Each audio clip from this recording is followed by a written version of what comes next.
আমরা আরিফ ভাইকে একটা ওষুধ খাওয়াবো যেটা অ্যালার্জির, কিন্তু আরিফ ভাই বাঁচবে কি মরবে সেটা জানি না।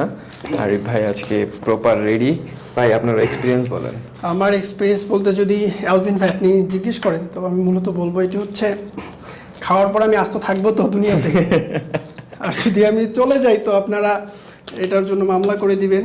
চলে হচ্ছে মামলা করে দেবো কিভাবে ভাই? আপনি মরে গেলে তো মরে গেছে। চলে আমাকে যে খাওয়াবেন এর ভিতরে কি আছে না এটা তো এটার ভিতরে বিষ আছে ভাই। কি আছে ভাই? আমরা মারা ফেলবো। তো আমি যদি এটা খাই এটা শুট করার জন্য আমি এটা খাওয়ার পর যদি আমি যদি বাইসা থাকবো কিনা এটা তো আমি গ্যারান্টি দিতে পারতাছি না ভাই। আমাকে যদি প্ল্যান করে খাওয়ানো হয়। আমরা তো চাইতেছি এটা। ওকে আমরা শটে যাই।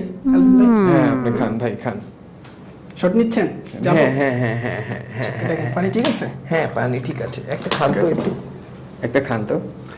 একটাই খাবো জাস্ট, হ্যাঁ, বারবার হ্যাঁ। কিন্তু ঠিক আছে Okay. একটাই খান। খান খান, হ্যাঁ হ্যাঁ হ্যাঁ দেখেছি, খান। সুন্দর লাগতেছে, খান তো।